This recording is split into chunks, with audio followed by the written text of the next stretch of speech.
meeting of the Finance and Operations Committee of the Tennessee Higher Education Commission on January 24, 2024. Committee members here today. See, we have Chair Scarlett here with us also. Welcome, Madam Chair. So let's see, we don't have to do the statement of necessity, I'm told, so we'll look at the agenda, the adoption of the agenda. Any comments on the adoption of the agenda? Treasurer Lillard, would Yes. you like me to call attendance first? That's right. I guess we need to call the roll. You want to call the roll? Okay, call the roll. Commissioner Cope? Commissioner Coben? Here. Commissioner Matlock? Here. Commissioner Moser? Commissioner Stafford? Present. Treasurer Lillard? Here. Comptroller Mumpower? Chairman, you have 4 members present and a quorum. Okay, good. Then on the adoption of the agenda, does anybody have any comments about the agenda that's proposed here? Do we need a motion? So moved. Yeah, motion by Second. Coben, second by Commissioner Stafford. Okay. All those in favor signify by saying aye. Aye. Those opposed, no. The ayes have it. The agenda is adopted. All right, we'll ask if there's any public comment in regard to matters before the committee today pursuant to the state statute. No comments filed in advance, et cetera. Okay. So we will let the record reflect that there are none. So next item is approval of minutes, November 15, 2023 meeting. Any comments, questions, et cetera, about the proposed minutes? Motion to dispose of the minutes. So, second. All right, there's a motion second for approval of the minutes. All those in favor signify by saying aye. Aye. Those opposed, no. The ayes have it, and the minutes of November 15, 2023 are approved. The regular calendar, your binder tabs, CIL there. Transmission of the 2023-24 revised operating budgets. It's an action item.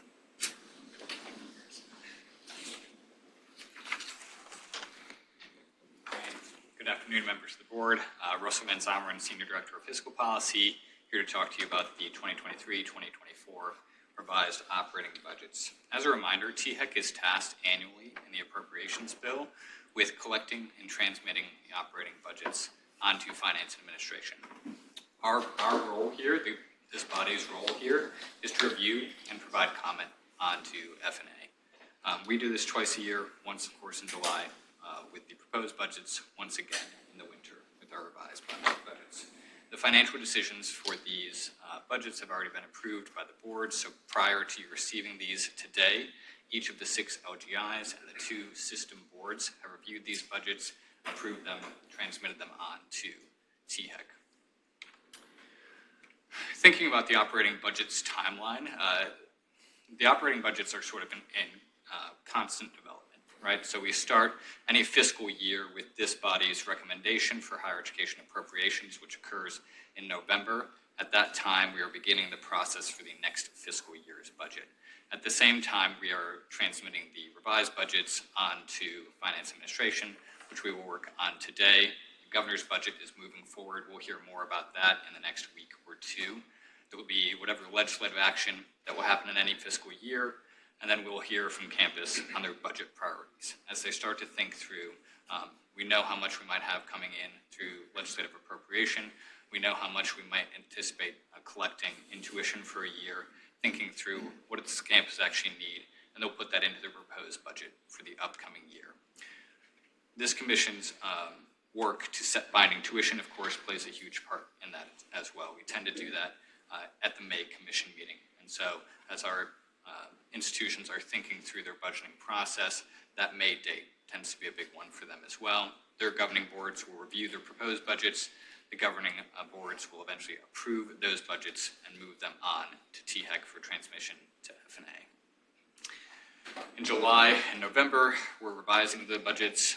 The key factors that are taking place here, of course, the state is working to actually implement through Finance Administration the legislative budget as it was passed. We're also, for institutions, finding out what enrollment looks like at that time, and that tends to be a big factor in how much revenue is available for our campuses. We collect a number of data points thinking about our operating budgets. We do this for both the proposed and the revised budgets. We'll talk through each one of these individually as we go forward starting with our revenues. So what you'll see here on the screen in front of you today, on the left, you'll see the proposed budget value for tuition and fees for all of our institutions. On the right, you'll see the revised budget.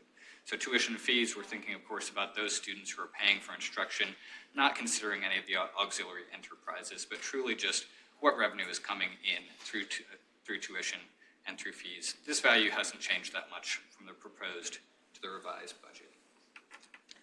Our state appropriations as well, of course, making up a similar share of the budget. This also doesn't change that much. What you'll tend to see for small changes in state appropriations is that finance and administration actual allocations from the budget. So small things that maybe still are in the works in July. Things like 401k matches might change from when the budget is proposed to when it's revised. We have sales and service, also hasn't changed that much from the proposed to the revised budget. This is thinking about institutions who might have, the example I like to give is like an ice cream shop. I might have a dairy or an agricultural program on campus, but I also have an ice cream shop. Our institutions might make some money there as well, and you'll see that here. And then other sources, this is anything that wouldn't be in the above columns, thinking maybe interest earned on investments or what have you. Perhaps more interesting are our expenditures, so thinking through how our campuses are spending money in any given year. We have first instruction, a pretty sizable chunk based on some IPEDS data that we were looking at. Some 60% of the instruction costs are going to go to salary and benefits, the remaining going towards any sort of instructional costs for credit and non-credit courses. Research, relatively self-explanatory. A big thing with these research dollars, the expenditures, you see a decent jump here, and certainly some of our institutions, if you were to look line by line, have larger jumps than others. Research tends to be a spot where if a budget has gone better than expected, we could certainly have more in the research category. If it's gone worse, then maybe we're not spending as much on research in that given year. So you'll see more flexibility there. Public service, this is any dollars going towards really investing in the community. So non-instructional things, but that are public service to entities outside of the institution. So not students, not faculty, but community members. And then lastly, academic support. What you'll see here are all those things that go to support the above three columns. Thinking about libraries, about equipment for labs, things of that nature. Yeah. Can you go one more time over that research? Why is there a $100 billion jump? It's a great question. So the research one is the one that you're more likely to see. An easy way to think about it is research is probably the category that you're seeing here that is most flexible from the other ones. So in any given year, we could spend more on research, we could spend less on research. When you're looking at the proposed budget in any given year, our institutions will tend to be somewhat modest in their research expenditures. Wait and see how much revenue they actually have when they get to the fall. If they're able to expend more on research after seeing what their enrollment looks like, or maybe a federal grant, something along those lines, then they'll spend more on research at that time. That's a collection of all of our institutions together. This is all of our institutions. In your package, you do have this institution by institution. Thank you. Since you're taking questions, Sure. Mr. Van Someren, going back to the revenue, I'm noticing that both tuition and state appropriation went up. Is there a correlation there? Is it totally unrelated in terms of the expected increase in appropriation leading to the tuition increases, or what drove both of those? To my knowledge, there's no correlation there. For tuition and fees, it's truly just about how many students are actually showing up. Our institutions will have some predictions on what might happen. They're able to do a decent job on returning students to say, hey, we know our returning students, roughly X% are going to be back, and we can expect some amount of tuition revenue from there. I think the trickier part is estimating your yield for your first-time freshmen. And my guess would be most of our institutions will probably budget slightly conservatively, not over-expect any amount of revenues, and then come back and revise the budget upward if needed. I think that's what you're seeing here. For state appropriations, it could be a number of things. I mentioned that 401k match. That's something that F&A might be working through past the time when our institutions have proposed their budgets. We also know for this budget year in particular, we have $2.5 million for the College of Pharmacy. That wasn't in their proposed budget that we brought to you in August, but we did expect that those dollars would matriculate through. That happened. That money is in here as well. Yeah.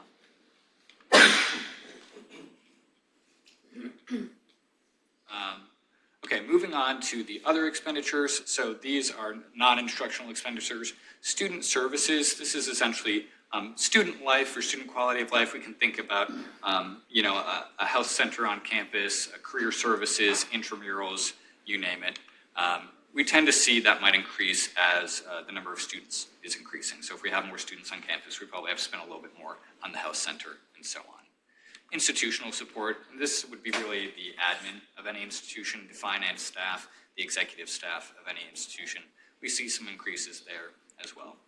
Operations and maintenance, and of course, scholarships and fellowships.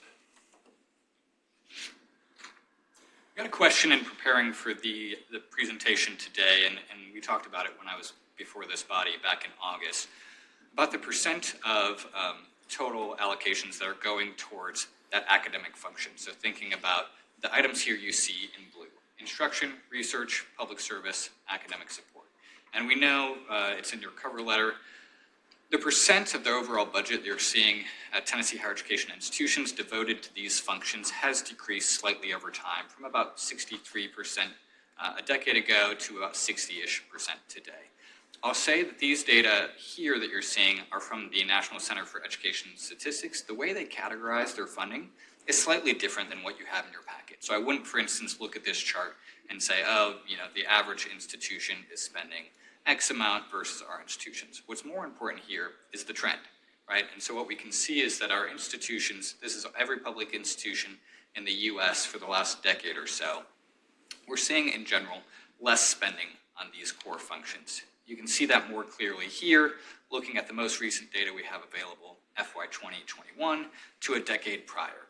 And the big thing I want you to look at here is the decline in instruction, right? So we're looking at about 2 percentage point decline in instruction over time. That is replaced then by increases in student services, institutional support, grant aid, things of that nature, those categories that are in orange. We're seeing more in academic support. And this sort of tracks the narrative that we see at a national level, right? There are more academic advisors or we're spending more on these things. It's also not, because we're looking at 100% of a pie, it's not just about increases in one particular area, but the decreases in a particular area. We know that our academic faculty might look different today than they did a decade ago. More adjuncts, for instance. That's going to decrease your pay in that first category on instruction.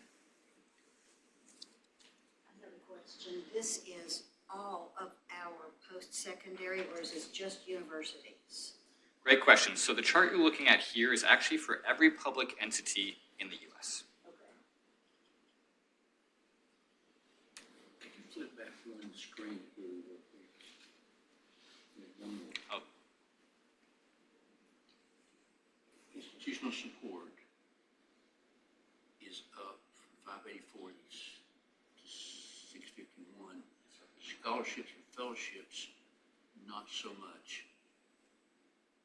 Is there a reason why we're paying what appears to be more for internal and less proportionally for scholarships and fellowships? That's a great question. It would be, I would say that what we have here are aggregate data for all of our institutions. It would be more helpful, for instance, to find a particular institution that is spending more or less on a thing and have that conversation with that institution, which we certainly could do. It can be tricky to say, certainly some institutions probably are spending more on institutional support than they were prior, less on scholarships and fellowships. A lot of that scholarship and fellowship is going to be, again, enrollment-based. We offer scholarships to scholarships to students. That money is only realized if the student actually shows up. For institutional support, I imagine you end up with a very similar story as you do with research, which is we're going to start with a small budget, and then if we find out that we have a slightly better budget, we're able to allocate more for institutional support than we thought we were in July, for instance.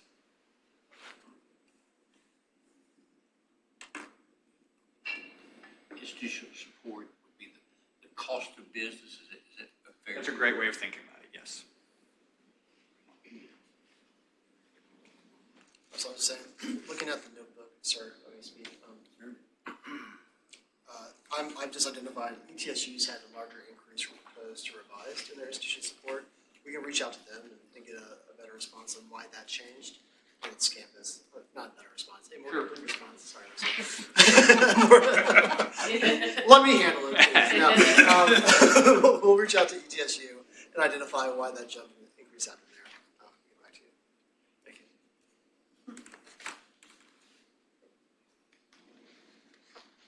I do want to mention one more thing on revenues and then have a brief chat about mandatory fees. There's some talk right now about the wrapping up of ESSER funds in the K-12 sector and what that means for all of these various staff and programs that will lose funding or lose access to these funds and the impact it will have on students. A similar set of funds were allocated during the pandemic for our higher education institutions, the Higher Education Emergency Relief Funds. In total, it was about $1.1 billion. Most of that money, probably almost all of that money, has already been spent and in general spent on non-recurring funds. So they're not quite in the same boat that you would expect from the ESSER funds in the K-12 sector where there are staff being paid by these. Instead, what you saw, a third of that money was going towards emergency grants for students, so out the door pretty quickly. Some of that was going towards online learning, being able to transition almost overnight into online learning or creating safe in-person learning. And then lastly, institutions were allowed to reimburse for momentary lapses in revenue from, say, housing or any auxiliary food, whatever it might be. So the HERF conversation is somewhat distinct from the ESSER conversation that is happening now. I'll move on briefly to talk about the mandatory student fee charges. And the thing that I would like to share with you all today is actually looking at the implementation of this board's policy. And so we can see here the increases in mandatory fees. Last year, the total rate was 0 to 3% was the range, but we see here obviously values that exceed that range. And that's intentional, right? Anytime this body sets the tuition range, what they're actually doing is setting two ranges. One for tuition and fees, one for combined tuition and mandatory fees. And so you have more flexibility on that mandatory fee value. In essence, you can increase as an institution the mandatory fee value beyond the top of the range, so long as then you offer a discount on the tuition side of the range. The reason why this is important for our institutions is twofold. One, you can see in general that our mandatory fees are much smaller than the tuition fees. So, for instance, you can see Dyersburg here has a $10 increase on mandatory fees. That's actually 3.3%. A $10 increase would have been outside that range because the base is so small. The second is that institutions use mandatory fees for specific purposes, be it a parking garage or whatever. They might decide to increase beyond the range to fund that specific enterprise. As long as they offer a discount to institute or to the students on the tuition side, that's fine within the range. So I'm sorry, before you Sure. flip from that, can you speak then specifically to Knoxville, since there's such an outlier in the increase in mandatory, but obviously not much in the maintenance fees or the graduate residence? I can't speak specifically to it, but I'm happy to hear back from them on what happened there. Do you mean which mandatory fees they increased? Well, I'm just curious as to what was the impetus behind the 12% increase, which is so strong, even though they held tuition or held maintenance fees and undergraduate resident totals were down. So I'm just curious about that.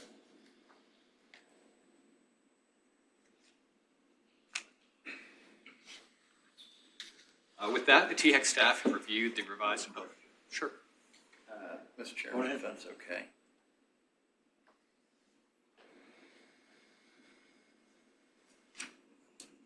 Is the fee setting a way to get around the tuition range cap?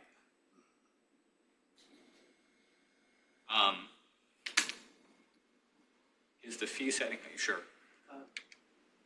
Right. Is the fee setting a way to get around the tuition range cap? I would say yes, but intentionally so. That's designed in the statute to offer more flexibility for those mandatory fees for some of the reasons that I just outlined. Ultimately, the combined range still has to be below.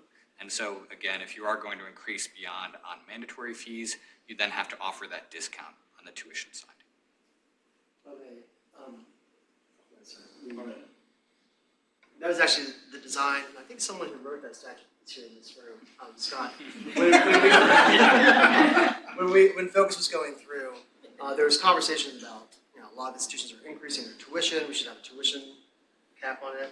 Well, if we do that, then they'll just use those mandatory fees to get around it. So it actually, the design of it was to have a tuition and mandatory fee cap to make sure they're not leaning into those costs as well. But as you can see here, that still allows them to, in a small base for Knoxville, relatively small base for the mandatory fees, increase it by 13%. But if they're well below our cap on tuition, the combined range is going to be well below. Comptroller, obviously picked up where my question was going. I wondered if that was sort of the alternate there, so that explains it. And I would also just add, for some of these mandatory, and we have CFOs in the room, Shahruz from Austin P and Raj from T Health Science Center can speak more to this than we can. But a lot of these increases are oftentimes coming from the students. The mandatory fees specifically, they want to have better parking on campus, and they note for, would you say is true, Shahruz? Sometimes, some from the audience, sometimes a lot of those mandatory fees are oftentimes coming from the student side of things, and they run into our cap. Often, I know this happened at Tennessee Tech, they'll run into our cap as a rationale for the institution not to be able to implement that new parking fee.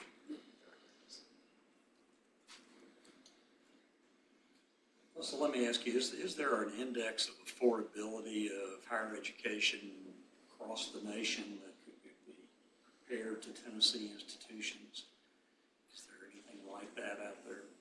There is. We've done some work in this space. The strategic financial plan that is on our website right now actually capitalizes on an index that's comparing the average household income in any given state relative to the average cost of a 2 or 4 year institution. It's a helpful metric for understanding. We tend to be middle of the pack on that metric with regard to 4 years, and we do pretty well with regard to 2 years. What's tricky about that metric, of course, is that we have very little control over Tennessee's household income in this state. We might be able to control maybe half of that conversation, but not the other half. And so something that our staff is thinking through often is if there's better ways for us to be measuring this exact thing, but we're happy to look at it in any number of ways.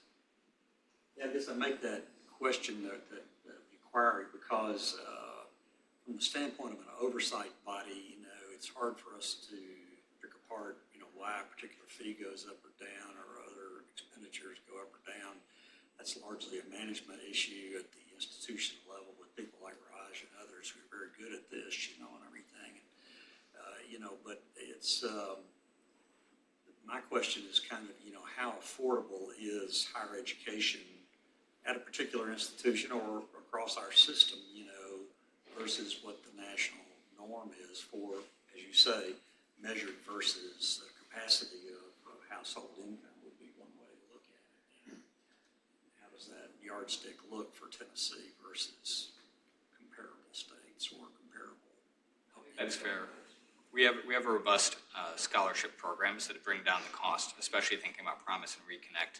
You can go to any number of our 2 year institutions essentially cost-free. Now, of course, that's not taking into consideration housing, food, transportation. Those are real legitimate issues that we still have to think through. But on that metric alone, Tennessee is number 1 or number 2 in the nation. In terms of affordability, you're saying?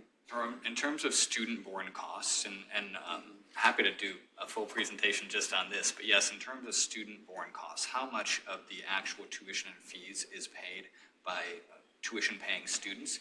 In Tennessee, we have the, I believe, lowest or second lowest rate in the nation.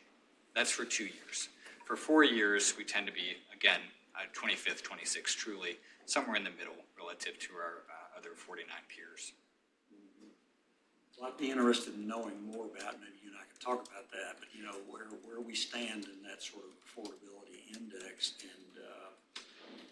is being 24th or 25th in the nation, like the 4 year institutions would be, where does that really put us versus the rest of the nation at comparable income levels? Because, as I said, you look for a yardstick you can use to measure these things with, and that's one of them that I would think you could use. So, I don't know whether commissioners have other thoughts about that. So.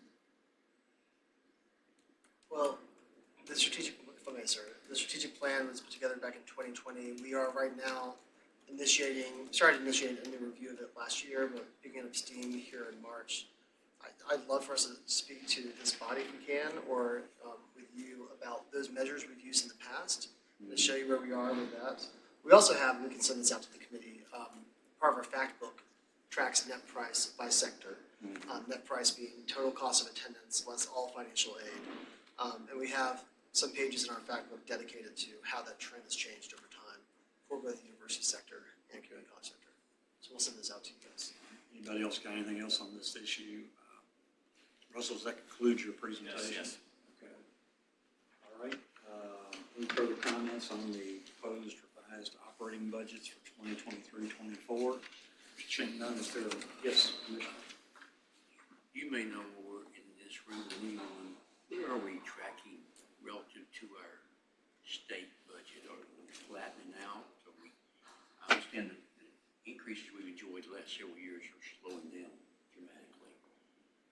Well, it's going to be this particular year, of course, that will be known when the governor announces his budget the day after the state is made, really. But I would anticipate this year will be a year where there will be a flattening out effect, that's occurring in the state budget from a couple of points of view. One is revenues are changing for state government, not seriously, but there is a noticeable trend change in that.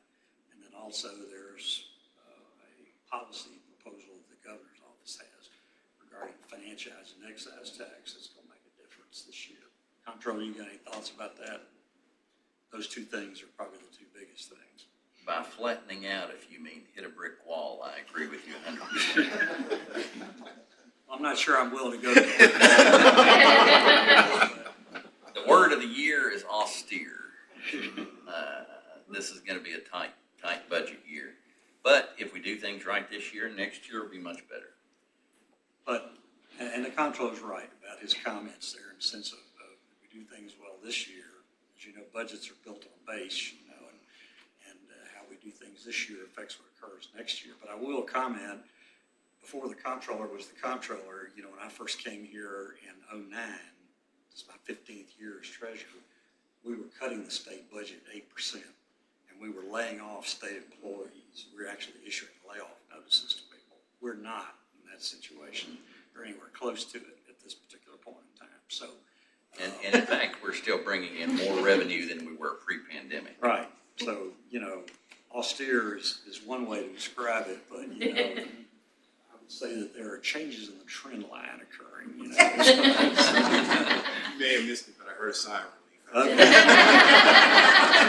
And I said he was happy there weren't going to be layoffs this year. So, but we'll see. All will be revealed when the governor lays out his budget here the day after the State of the State address, and discusses his priorities in the State of the State address, which is one reason we're always so glued on his comments at that particular point in time. All right, let's go back to the revised operating budgets for 23-24. Chair would entertain a motion to recommend the budgets to the full commission. I move. All right, the motion, is there a second? Second. A second. All right.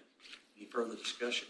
Seeing none, I assume we can do this by voice vote since we got everybody here. Okay, so all those in favor signify by saying aye. Aye. Those opposed, no.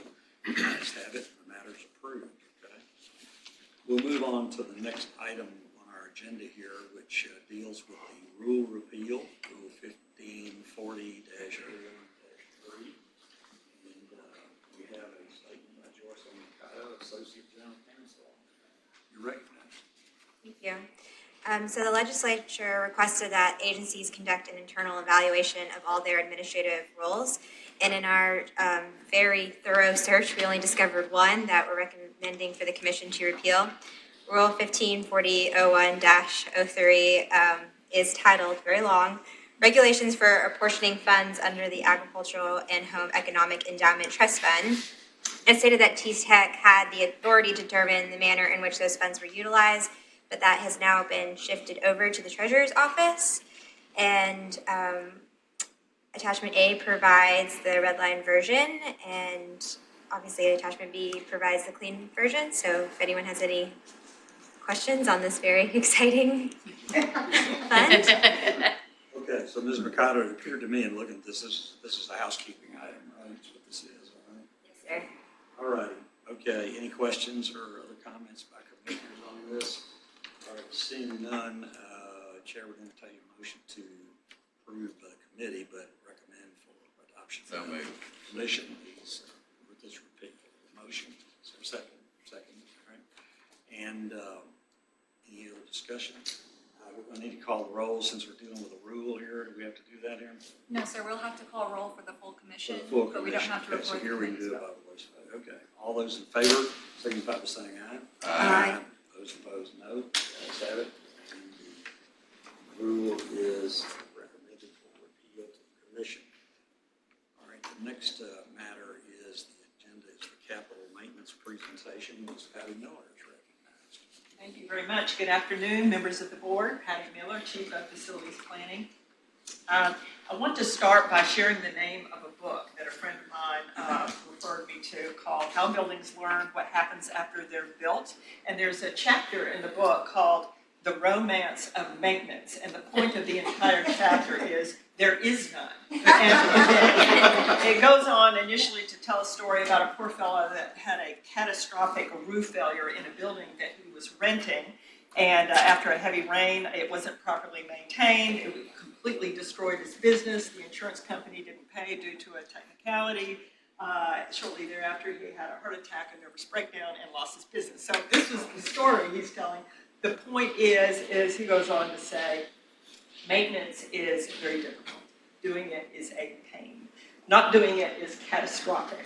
As constant draining of expense and it never makes money, you can say it does save money in the long run, but even that is a negative because you never see the saving in any accountable way. So, when we look at maintenance, it's difficult to measure what you are saving in the way of risk. And really what you're doing is you're extending the life of buildings. So, we'll talk about buildings endlessly, and it is a difficult subject. I'd like to say that as a precursor to say the physical plant folks and the institutions do an outstanding job on the campuses with their maintenance.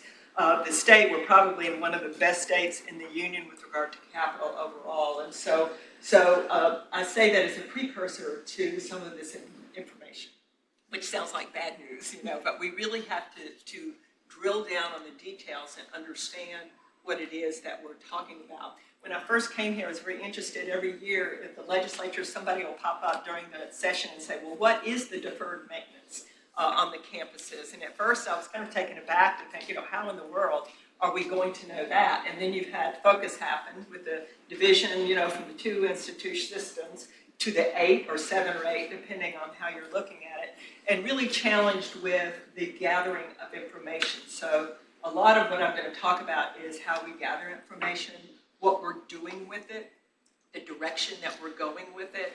Are we going the right way? So it is a challenge, and I will say it's also an opportunity right now, particularly with the way that higher ed is changing now, needs to change very rapidly. And we also have a large amount of aging buildings, which adds to the challenge.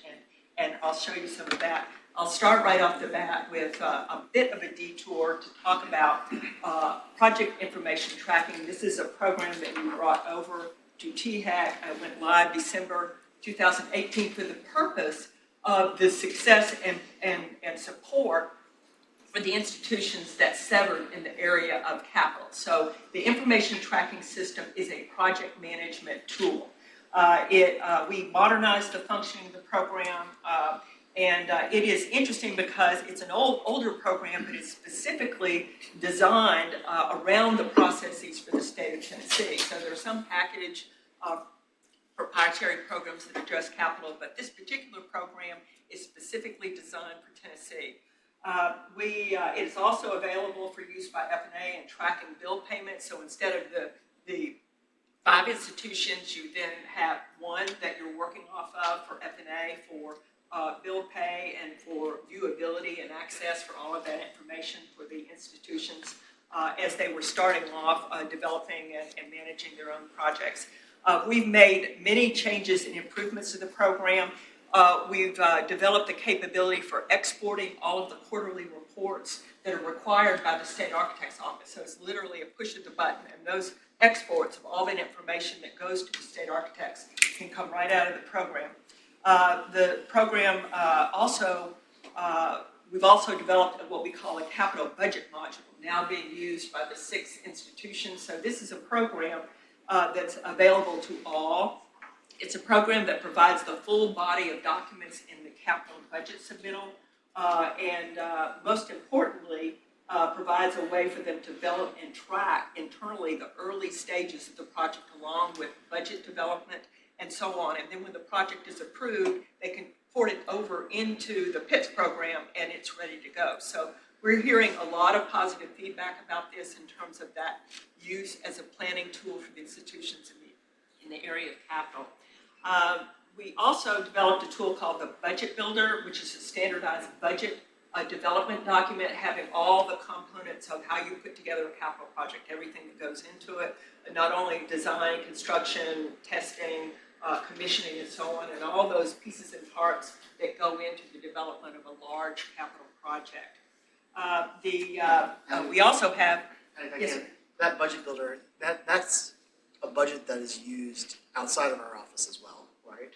Yes, Yeah. of course, when that rolls up to an SBC1, which is the format used by the Building Commission for all projects. And so it goes from, the details and the rough order of magnitude cost that they build on it and develop it as they develop the project. So the answer is yes. Yeah. And then we developed on the landing page of the program, we can see all the institutions will be able to see the amounts of the projects by funding sources, the total project, the balances, and so on. And also a tool for exporting all of the data for use by the institutions on the status of the projects and the funding sources. Thank you, And, excuse me, another question. You mentioned 5 universities in the first point and 6 in the latter. What schools are not using this, and are they using something else? Right. The 5 that severed started using the program from the beginning, and the 6th is TSU. TSU is using the planning module, and they're using that to export that to access for F&A and the budget submittal. So F&A has a whole body of documents they require, so the 6 institutions are using it. We've offered it to TBR, and UT can use it as a planning tool if they want to. They have not yet, but it does have that capability. Let me ask a couple of questions about this, Patty, if I could digress a second. The PIT system, you said it came over from Finance Administration. Is that where y'all got it from? TBR. TBR, okay, all right. What computer language is PITS programmed in? Do you know? Is it a COBOL system or what is it? It's built on an old platform. Yeah. And we are in the process of starting to rebuild that. Okay. So how current is the entry of items in this system and everything? Like The capital projects themselves should be up to date. when you say up to date, what is that? Who's entering it? And is it more or less real time? They should be keeping up their projects in real time with all of the building commission actions and the budgets, funding available, all the approvals, change orders, all the documents. Expenditure items that are being incurred, Yes. in the building of a building or the renovation of whatever it is and everything. Now, that gets into an interesting subject about the accounting functions in the universities work separately from the project managers who are doing the data entry. And so we see this as a good thing, that, they are cross-checking each other with regard to the real-time data entries on those projects. Okay. Well, Comptroller may remember this or may know it too, but back when Comptroller Wilson and I came in office years ago during the bond crisis about the issuance of debt by states and everything, we immediately started looking at, okay, well, what kind of expenditures do we have for capital requirements that are out there in the pipeline? And the PIT system was the main system at that time that was used to keep up with the current status financially of all projects throughout state government, both in higher ed and in regular state government. But we came to find out that they were months behind in entering the entries in it, you know, and so the data you're looking at on the screen is not really real-time data. And also that it was programmed in an old language like COBOL or something like that. And basically, there were very few people alive or still functioning that knew how to do that, how to change a system like that. So I just wondered kind of where we are about all that currently. I haven't spent any time looking at that lately, comptroller, but you know. Well, I certainly am aware and agree of the concern. Yeah. And we do have, you know, at least we have, you know, commercial paper that we can issue, like the comptroller does, you know, that works as a shock absorber to basically absorb those situations where contractor draws end up on the desk of someone that has to be funded within 48 hours or something. You can issue commercial paper and do that. This is inside baseball, but it is very important. It's very inside. important. It is right up until the point that we need the money. Yeah, it is right on the point about you need the money, but also if you're the one who's making the decisions on this, then, you know, or the group that's doing it, whatever it may be, then, you know, you want to know you're looking at real-time data. I've got to be back at the Hall building, but I look forward to seeing you at dinner, those of you coming. Thank you. But I'll just close by saying that when I was a finance lawyer working with the treasury departments of publicly traded companies and larger private companies, they were all into the business of knowing exactly where they were on every capital project up to the day, pretty much. There wasn't any deal where you let it go 6 months without keeping up your entries or anything like that, you know, because that data was needed in order to make proper decisions and to properly report for Securities and Exchange Commission purposes, among others. So we should be adhering to that standard in state government. So it's a little editorializing on my part. Mr. Treasurer, if I may, Mr. Cavender was just checking with our team that constructs this whole thing. And it's coding language, and I'm speaking of things I don't know. I thought I was guessing COBOL. It's ASP.NET and on a SQL database. Okay, so it's not as old as COBOL. I remember during COVID, COBOL was, the programmers were Yeah. needed greatly. They were All right. retired. Okay, thank you very much for that declaration. Go ahead, Patty. And so this slide just shows one of the landing pages, so we've broken it out so that you could see all of the funding sources and what has been actually funded, the funding approval, as compared to the total project and unencumbered amounts, so that everybody can see the unencumbered amounts. Then we also have an export tool so that campus leadership can see roll-ups of the projects in terms of the project types and the total project, as well as by phase. So you can see as projects work their way through the process where they may have the most work. Is it in design, construction, and so on, and the various phases of the project. Then the PFIS is the Physical Facilities Inventory and Survey, and this is the program where we focus on the inventory of buildings and spaces on the campuses, as well as on the survey section. Again, this is available for all 6 universities. We went live in 21, and we began to import quarterly the live TBR data in July of 21, and then we started importing the UT data quarterly in August of 23 this past year. So this is the first time, to my knowledge, the state has had a full inventory of all of the higher ed buildings and spaces. We've had the overall summaries of the buildings in the past with the Schedule Ds that we have, but now we have the inventory of classrooms by space types, classrooms, labs, offices, library space, every single space on the campus. This is really of critical importance to know what you have, how you measure how many classrooms you need, what you have in the way of labs, any shared spaces that you may have, how your library space may measure up as compared to other standards, the THEC space standards and so on. And it's also a measure for us in looking at the space needs for campus when we evaluate capital projects. This is where we go on the inventory side to look, okay, they're telling us they have this, we're showing this, and they have new projects coming on, and we have a way of measuring those capital outlay submittals to see what the space needs are. Patty, is it safe for me to assume that the inventory also includes the maintenance schedule for all of those buildings? I'm going to get to that. Actually, no, that's part of the discussion in the development on the survey part. So years ago, TBR put together these two systems, the inventory database and the survey database. And the survey database is the part where people will walk the buildings, look at the building systems and measure them and make notations about the needed maintenance on the buildings. And so, One more question. You Yes. said this was the 6 universities, you started loading UT last fall, is Right. that correct?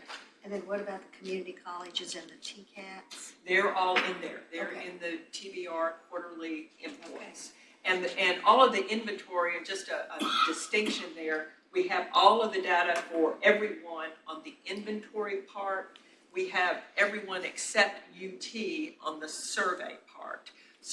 UT has a different formatting for their building condition surveys. It's an FCI format. We're looking at the possibility of doing a crosswalk because we have standardized building systems that it's called a uniformat building system. We've added ADA and security to those building systems so that we can look at those and have some measure of it.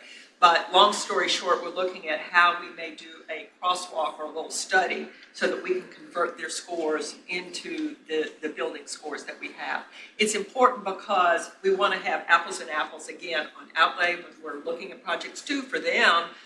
If we're developing this as a tool for calculating deferred maintenance, that they're included in the calculations. They can provide those to us, but we have a way of comparing them with the other buildings.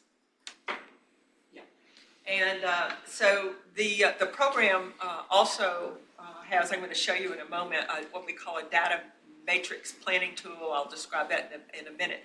But also we've added fields to include the lifespan of buildings. We have fields where we can see if they're legacy buildings. They may not be historic buildings. For the campuses will frequently have buildings that they want to retain, and they know they want to at some point renovate them. They maybe have historical, importance for the campus history. So we want to capture which of those buildings may be legacy buildings and which may be planned demolitions. Some have demolitions in their master plan. So we're working towards the analytics that we need to understand which buildings do we need to renovate, which are planned to be demoed, which are on the cusp and we need to make decisions about. And then we have some tools that we've developed to see how we can translate that into costs for deferred maintenance. The inventory of survey has, of course, the condition of all the building systems updated to list ADA. And most importantly, back to our roof story, the roofs are probably the most important part of the survey because of the potential for water damage. All of the campuses who are in the inventory include data on the end of the roof warranty period. They can enter the roof warranty in it. We just recently went out with a request to ask them to update all of their roof warranty information so we can say, okay, is this up to date? Back to the point about, is the information up to date? And is this a role that THEC should play? So just in thinking about some of the questions about life cycle on systems and particularly the importance on roofs, we've received some of that data, we've updated it, and so we will continue to do that on the roofs. It's that important to be taking a look at it. So we're looking at we have a small group now considering the possibility of adding other building systems like electrical systems, campus electrical, transformers, chillers, boilers. The elevators are in the survey, but we may want to add detail to it in terms of, it doesn't work exactly like a roof in terms of a roof warranty, but they may need to rebuild and have a rebuilding kind of schedule. So we have a group looking at those things because we don't want to duplicate the work that they're doing in their work order system. But the question on the table is some of that information important for the state to know that it's having a way to monitor and just review and get with the campus and say, this is behind or this data is not there. Where is it? And understand the importance of that. So that's something we're evaluating now. This is just very quickly showing the survey part, the matrix that has the legacy buildings, site suitability, the campus rating, and so on. planned demolitions, end of useful life. And so this turns us loose to have reports ultimately that we can look at the end of a useful life and identify those buildings that are nearing that end. We also have what we call a suitability and condition matrix, and the campuses will fill out the program suitability of the building. And these are the building scores that are rated in terms of A to D, and then B, divest, and demo. And with any given campus, not many have filled this out yet, but it's not difficult to do. They can do it pretty quickly, but you get information about which are the buildings that we need to make decisions about that have the poorest condition and a poor fit in terms of the academic programs in the building. Of course, in the upper right, you have the newer buildings. If it's a good program fit in a terrible building, then it may be a candidate for a renovation. And then the opposite may be true, a great building and a terrible fit for a program, you need to move them out, or they may need a new building and so on. So this becomes a very informative tool for us in the analysis of the different campuses. Yes. Remind me, who makes the determination on that previous slide? Who makes those? The campus. The campus will make those decisions. They have inside their administration people capable of doing this? Yes, now that's an excellent question, because when it comes to the survey rating side, we encourage everyone to walk their buildings every 5 years. Of course, the bigger campuses, it takes a lot of time. So every 5 years, they don't deteriorate that quickly. That's a good schedule. We encourage them to do that. They need to update them. We require a consultant review on the survey part if they're submitting a capital project. So we want to know they have current data related to a capital project as part of its justification for capital project, or maintenance project related to that particular building system. So in those cases, we want consultants to be walking the buildings and analyzing them through an engineer's eyes, we'll say. On the program suitability part, that's really an internal decision and frequently more of a subjective kind of assessment. But they have a pretty good idea and they're capable of doing that internally. But that's a good point. They're not hard to do if you get to it. It may take a couple of days. And then this next slide shows the systems. This is a structure of the analytics that we have developed to change the survey into a predictive tool for deferred maintenance. And we've taken each one of the building systems, which is a standardized format system breakdown for every component in a particular building. And then the breakdown of the system values are according to standardized cost on a per system basis. So this allows us to assign a score and a cost depending on what the score is, the level of the score for the cost of whatever deferred maintenance may be applied to that system, and whether or not it's it's part of the overall routine maintenance or deferred maintenance, or it's in the critical category for systems that are 69 or below in their score. So we can see those critical deferred maintenance scores. The next slide shows on a per building basis what this tells us, and you can see a total deferred maintenance in this case based on a formula that we use for Sherman-Durgis, which assumes you'll never replace more than, say, 2/3 of a building, 66% of a building, total deferred maintenance cost, and then critical deferred maintenance costs on any particular building. And this gets rolled up to the campus level and then to the state level to look at overall deferred maintenance. This particular slide is a screenshot of, we're going to go to the live program here just for a moment and show you Power BI program. And this is pulling on all of the data that's in the facility surveys reports that are in our database. And you can see here, this includes at this point all of the institutions except for UT at this point, with all of the data entries by building system. And you can toggle this to say, okay, I want to look at all buildings that are below 70 and below, and this will show you all of the buildings with those scores with an overall score, Or you can take this and say, look at roofing scores. And with the overall, all campuses that we have an average score of 82, and you can toggle that down and see all buildings below a score of 60. And so this is could be very powerful and useful tool, not only for a state level, we'll look at it from the state level and go through the process of updating all of these scores, but on a campus level, particularly when you're developing capital projects, to be taking those building surveys and utilizing this tool to say, we're going to do a campus-wide roof project, or where are our worst roofs, or we forgot about that elevator over there that needs rebuilding, or all the envelope projects that we need, and so on. So this is a tool that we have been using. MTSU has developed it extensively. We borrowed on some of the reports that they have and plan to share this with the institutions so they have this readily available as a tool.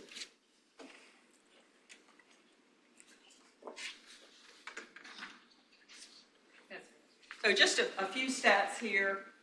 The capital maintenance since focus, the annual request has increased from $120 million to $250 million. This year, the recurring budget has increased from $40 million, fiscal year 18 to $50 million, fiscal year 25. All of the projects for the capital maintenance side are on the basis of what's called a condition assessment. And there's a long history of this where they used to do surveys every 5 years. And it was a team of UT and TBR and FNA would go out and survey all the buildings every 5 years and develop projects. And they did these condition assessments, did a report, turned it in, as I understand. I got this from a thesis that was written on this subject about maintenance in Tennessee. And so... you wrote a thesis. Tim Nip did one on Sherman Burgess, yeah. And so there's a whole history in there about capital maintenance, yeah. And so there's a long history of this methodology, the condition assessment, that is the formation of projects coming forward in advance of the allocation for the capital maintenance when that level is set and then the projects are selected. When Focus happened, we developed an annual overall capital maintenance defined need or target allocation based on the Sherman Burgess model, and I've talked about this so much, people are probably tired of hearing me talk about this. It's a life cycle model that is, it's a life cycle model. It assumes no more than 2/3 of the building will be replaced over the lifespan of the building. It's based on a 50-year lifespan. It accommodates the type of building, the per square foot cost of that particular type of building that we update every year. And also we update that every year so that we can predict the percentage allocation by campus for their share of the allocation for capital maintenance. And so this is as close as we can get to sort of being able to target the percentage share per campus of those projects that come forward, because we don't know what that capital maintenance number is going to be in advance. So that's the system that's been developed to get close to that. The next two items are very important in talking about capital maintenance. And so this is kind of leading up to understanding the relationship between the allocation of capital maintenance with the annual capital maintenance needs that are predicted and the amounts that have been funded. The Association of Physical Plant Administrators will recommend about 2% of the replacement value that needs to be spent on major capital maintenance. And this is referring to, this gets very quickly into definitions of what that means. So that's talking about 2% for major maintenance, which is replacement. It's not O&M, it's not preventive maintenance. It may, some of the O&M may include some expenditures with regard to emergency expenditures and so on, but that 2% is largely renewal major capital. There's one particular formula that refers to 2 to 4% of the current replacement value, and that 2 to 4% does include the O&M in it. And so this is what's been bothering me about the whole discussion about the relationship of O&M and capital and the recommended capital amount, because the question always comes up, should the campuses be picking up a large part of that capital maintenance? And so this 2 to 4% formula is critical because about 0.5 to 1.5% is normally recommended in that formula for O&M. And so you'll have 1.5 to 2.5% recommended for capital replacement needs. So that gets you up to the 4%. We just today we're looking at figures on the O&M figures, and they're largely in the 0.5 to 1% of the replacement value that's currently allocated for O&M. So when you ask the campuses, are you doing your proper maintenance? Of course, they say yes, absolutely they are, and they spend. Some of them spend as much as twice as much as their O&M independently of any capital maintenance appropriations that come forward. And so that kind of closes the gap a bit in terms of understanding when they say yes, they're doing their maintenance, but no, they don't have the money to do capital maintenance and capital replacements. So that's a little bit about that formula. And then the appropriations per campus, this is according to Sherman Durgis, about 40% for the UT system, a little over 20% for UT, and then the balance to the other 6 institutions with this year's capital maintenance request of $250 million. A few stats, E&G area about almost 43 million E&G square feet. Replacement value, including soft costs, probably over 20 billion. The annual renewal recommended for E&G, according to Sherman Durgis, is around 323 million. And then it almost equals that 2% of the replacement value. So these are two different formulas yielding about the same answer. It's around 2% of the replacement value. So that's a double check in terms of understanding what that number needs to be. The annual capital maintenance appropriation has been 100 million over the past 5 years.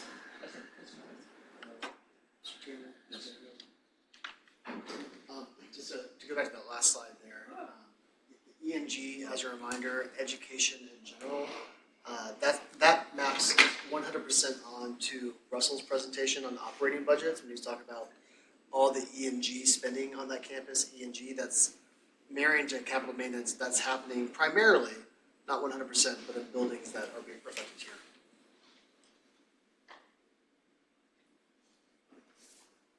And then just a little bit about the building ages. We look at the weighted age so that we're accommodating the space, actual space related to the building's age. You can see UT Southern at 64. Many are approaching, if not over, the 50-year mark, which is that mark that we will look at to say this is really getting into the older building category. Certainly by Sherman Durgis, the assumption is a 50-year lifespan, but many of our campuses will have buildings well into the 50 to 100-year mark with our overall aging building stock. And then 45% are over 50 years old in terms of count and area, and then the replacement value of the buildings over 50 years is probably over $9 billion in total project costs. And so we talk about aging buildings and what we need to do with them and look at the value of those buildings. We see the challenge. I will frequently hear when we talk about the addition of deferred maintenance or accruing deferred maintenance, it becomes meaningless. You can add up what the real calculation is, and it gets so big that people go, so what do you do with that? And how can you really plan? What is the plan for being able to address that? And so we're looking at those numbers to see what that means.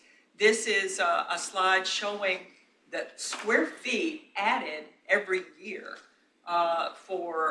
that's before like 1900. And you can see there in the 60s and early 70s, the bulk of buildings that were constructed during that time. And that was Sputnik. It was the Education Act, Civil Rights Act. It was soldiers coming home from Vietnam. And all of these things happening at a very turbulent time at a time when a lot of buildings were added, those wonderful 60s buildings, some of which have low, floor-to-floor heights and terrible bay spacings, and many of them can be renovated, but many can be quite challenging when you consider the teaching styles, the pedagogy, the equipment, the infrastructures, and so on. There are many guidelines that will say in the neighborhood of, say, 50% to 75% of the replacement value of a building. You need to think about, should we just build a new building? frequently that may be the answer, not always the answer, but that tells us a lot about. You touched on this a little bit. So given the astronomical numbers here and given the ages of our buildings, either replacement or renovation, the way we do the budget today, we don't fund every request that comes in on an annual basis. So that says there's a backlog. And if we continue with that same process, there will always be a backlog and there will be buildings that never get addressed. What suggestion do you have for how we should be handling this going forward, given limitations of dollars? That is a question we are asking ourselves, particularly in the context of the capital outlay review that we're looking at right now. We're looking at those actual numbers in terms of that delta. What is that number? Is there a way to begin to make a methodical process in terms of addressing the issue? How do you march through that as a process? And it is a challenge. We're kind of on a steady state, it appears, that what's happening is exactly what you're saying. There is a motivation to let those buildings reach the end of their useful life and then request new buildings as replacement buildings. And the challenge for us is, are they really replacement buildings? Are we really tearing buildings down that need to come down?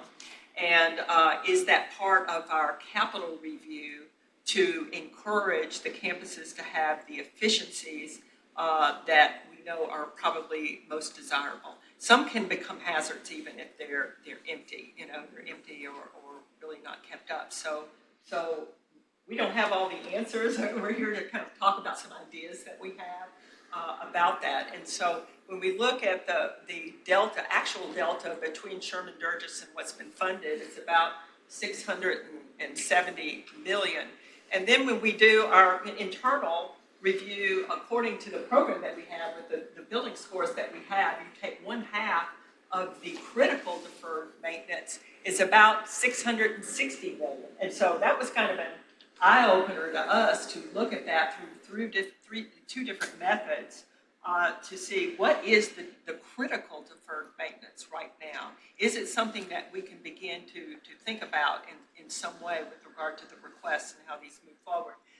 And I guess from our perspective, and when we look at this, our team looks at this, it's less about exactly what that number is, as in knowing that it's at least that. When we update our surveys, many of them are old, we need to update them, and we need a way to update the surveys. That number is going to go up in terms of the real deferred maintenance that's needed. And so we're paying attention to that and have some ideas about this. This last slide, Jason and Stephen may want to jump in here, but this begins to put something as a proposal on the table to talk about what could be done. This is particular idea is a 3-year plan, really 3 different versions of a 3-year plan. All 3 are building on the recurring funding that would build up over 3 years to a $250 million level.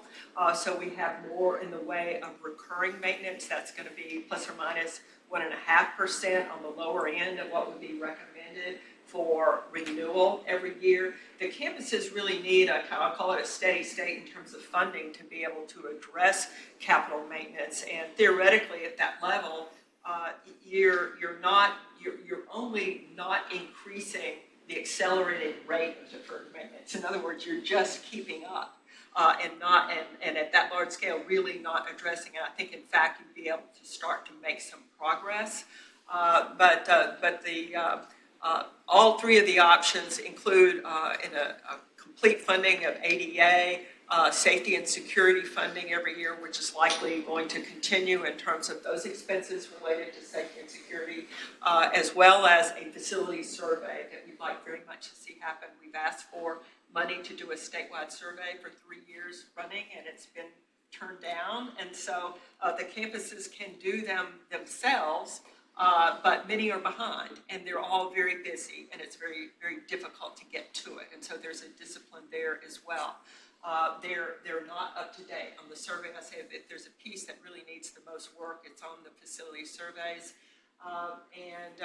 So the middle one includes the additional funding to really get up to that, 670, 50 million level for additional money for deferred maintenance. Over a 3-year period, people will ask, well, can they do it during that time?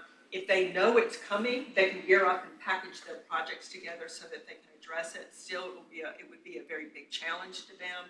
But again, I think the most important thing, just in talking about it amongst ourselves, is really if it's possible to get the recurring funding up to a level that the campuses can predict and rely on, that would be most beneficial. So 2 questions I have. One is with regard to the survey. Is there something the commission needs to do to help facilitate that survey being performed? Commissioner Stafford, this is dovetails well, and Patty already mentioned this, that how this conversation feeds right into our capital task force meetings that we started back in December. We'll have one more here in the coming weeks that's looking at our capital outlay review process, and I'll come back to that in a second. But also good feedback that we got from those that we send these recommendations on.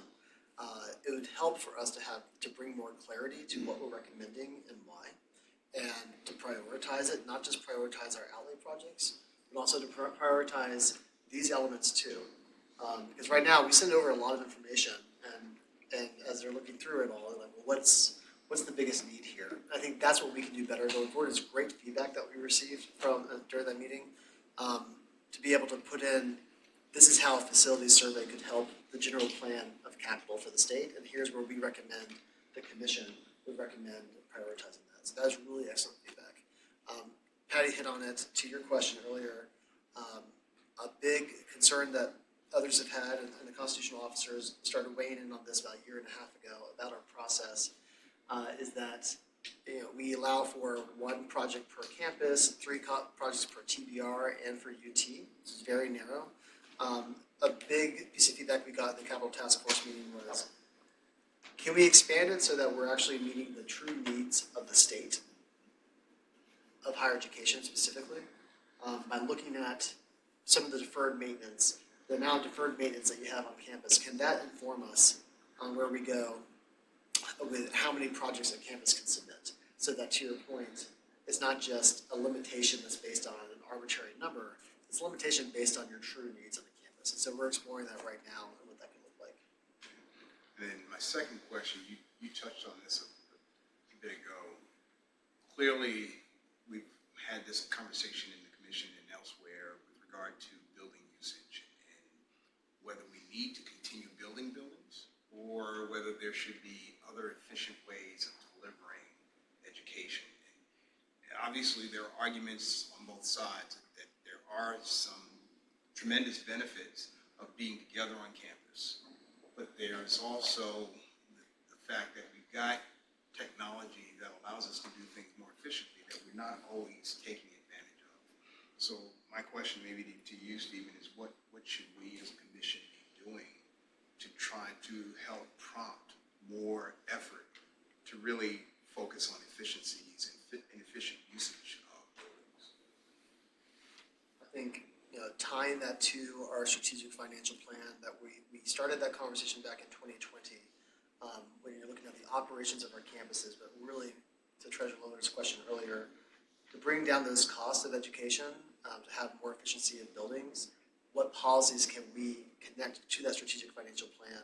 And our biggest policies, of course, in that measure would be capital task force, as well as the outcomes-based funding formula, where we fund fixed costs in that funding formula, which in a way incentivize fixed costs to increase for our campuses. We reduced its influence on the outcomes-based funding formula 2 years ago. We wanted to completely remove it from the outcomes-based funding formula. We're unable to get that through at the time. But I think looking at our policies, are they working against having more efficiency on our campus? I feel like our outcomes-based funding formula is in that regards. But there are other things that we can be doing through capital that can, if we want more efficient buildings and more efficient use of state resources, our 3 main policy levers, again, funding formula, capital, academic programs, and what we're approving there, are where we have to look for those.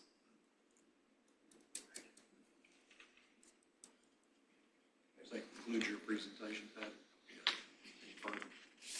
Just the last steps, I could just mention these very, very quickly, just updated surveys, we've talked about updating the roof data, we've talked about consideration of additional infrastructure, importing the UT data, and then the possibility of having an annual facilities report so that we're reporting back to you information you want to know about. And so hopefully we can update that data and clean it up and get it in a form that's informative and useful.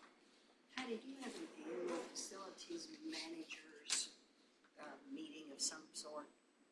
Where We have had regular meetings, particularly at the beginning of focus, then we had COVID happen, you know, we've had some meetings, we haven't had one recently, but yes, we have had facilities meetings together to work through all of these issues.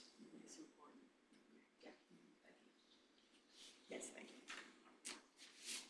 Well, I would just comment, you've got obviously a tremendous amount of data that y'all have assimilated from various sources, your own sources and others. And it's true, it is a vast improvement over what was formerly available, you know, in the past. You can point out several places there's good data available. I would comment that, like on the deferred maintenance categories you had, you know, one of your slides there and everything, maybe that ultimately is to look at whether we tease that out further, you know, and like, for instance, I'd just be curious, do we have any category of needs that could be described aptly as life safety needs, you know? Because like if you're looking at a K through 12 school system, if you're a county commissioner or whatever, you know, you tend to look first, do we have any electrical panels that are deteriorated? Do we have any other situations like that could be a life safety issue in these schools, et cetera? Alarm systems, things like that. So, and then you go from there to, you know, categorizing the various levels of deferred maintenance. And it's like an onion, you know, it depends on what direction you slice it or peel it in as to what you see, you know, but that's one way to do it. Another way is the way y'all have done about looking at breaking a building down to all of its components and trying to get an age factor and a replacement factor on all those components. But it's a large elephant to get your arms around, to say the least. But it does have to be translated, I think, into something that ultimately the commission presents to the General Assembly as part of its report, you know, each year, that says when the budget goes in, et cetera, that this is our recommendation or our actuarial statement as to what is required in terms of an annual payment to deal with deferred maintenance in the system. So that, as you've alluded to several times, that we're making adequate progress and we're making up the ground that has been lost previously, because there will be some years when they will not be able to fund it fully or anything like that, but other years perhaps there would be. I don't know whether any of the commissioners have any comments on any of that, but Thank you very much. Yes, it is a challenge, and I think that just thinking about your comment about life safety, there may be a way that we can add a component to those reviews so that we're able to pick those out. You know, at least identify where those are so that we can see those as a priority. It's so important. they, recently I was on the campus at UT Knoxville and looked at a chemistry building they have over there. I'm trying to think of the name of it here right now.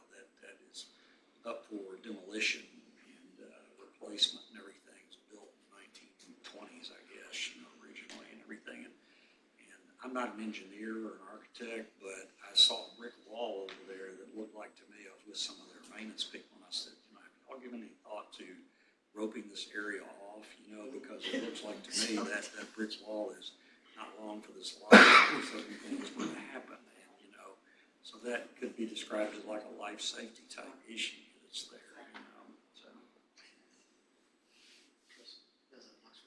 In Knoxville, yeah.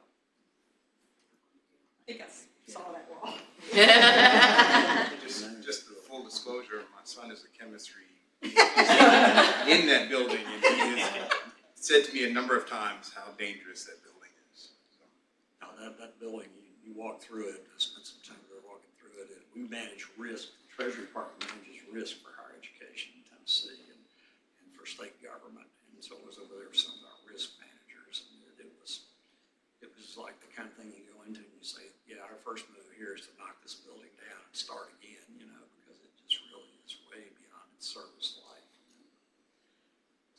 most of them are not that obvious.